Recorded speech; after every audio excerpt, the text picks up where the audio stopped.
you on TV. How are we doing with tracking down these cell phone guys? We did find the guys who made it. But most importantly, the guy in the leopard skin Speedo. He's proving a little more elusive. So it looks like I'll have to do some work.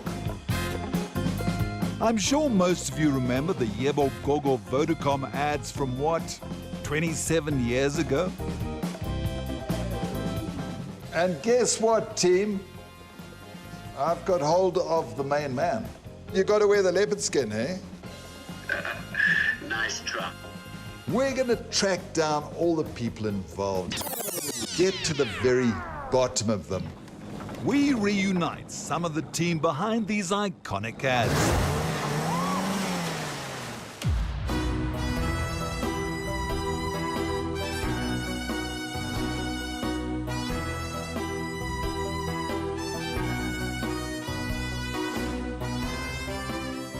The YeboGogo commercials had many storylines and characters spanning over a decade, and these guys were in the very thick of it. How's it, Michael? You said you'd surprise me? Well, I did my best.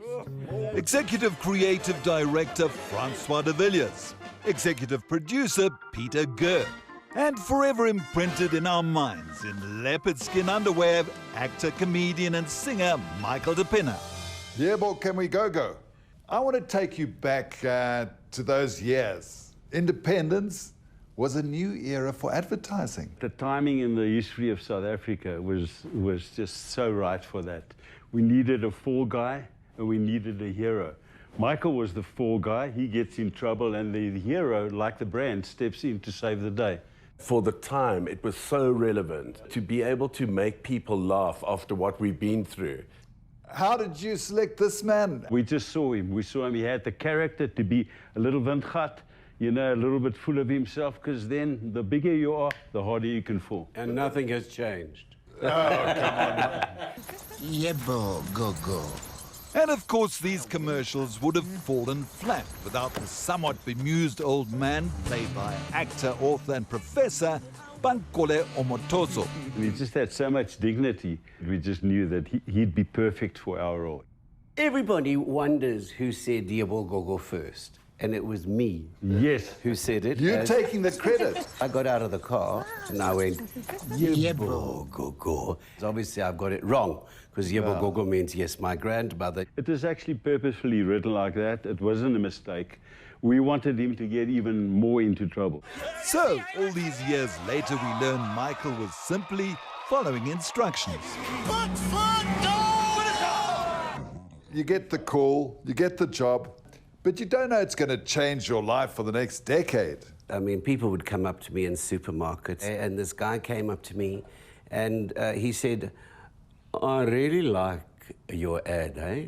And particularly, I've got some mates of mine, we're going to have a party soon. We want you to come in your tiger skin panty and just be funny. So I said, excuse me, but if you see me in my tiger skin panty for more than 30 seconds, it ain't gonna be funny. But funny it was, and over the years, thousands of South Africans became part of this epic campaign. We really went out of our way to look for members of the public who want to be actors. They even went to wrestling clubs to cast for the real deal.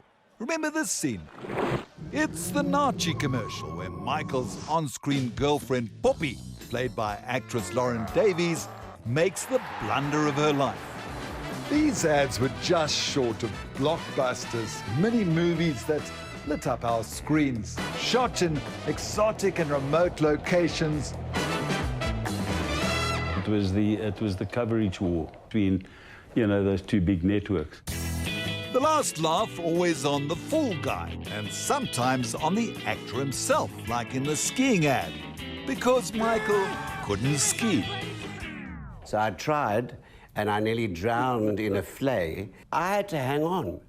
I could hardly use my arms for about 3 weeks after that. Sometimes he had to run away from real danger, and even came face to face with nature. And I nearly died. We purposefully didn't tell him. Well, maybe we should reveal our other purposely done things.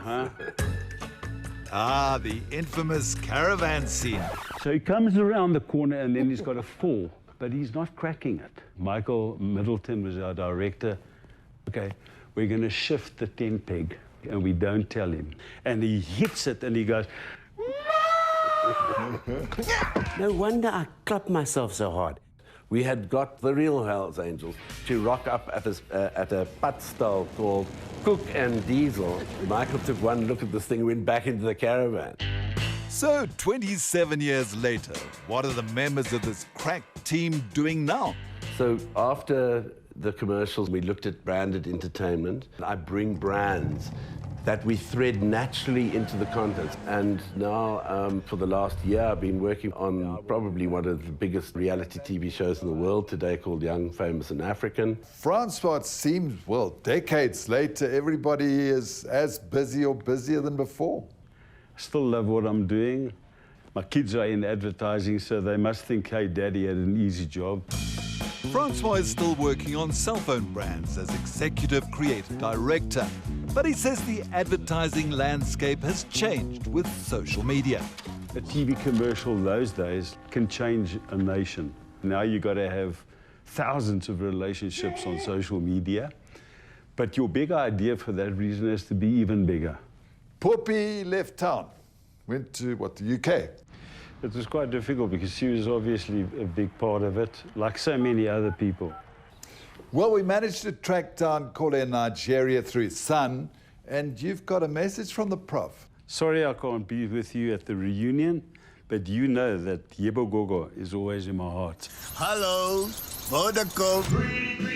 And what's our host been up to? Michael de Pinne is showing us just how entertaining reinvention can be.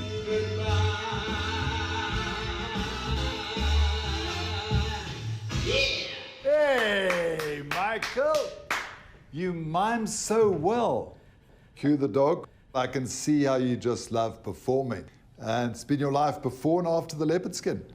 I really do love performing. I perform with a wonderful singer called 𝗀𝗵𝗶𝘀, who is the other half of my act. And now, what do I do now? I teach singers to perform and act at my school here. There's a movie in the offing, and there's also a TV commercial, maybe. We hope that you keep the music playing for a long, long time. I'll do my best. Do your best, eh? I will.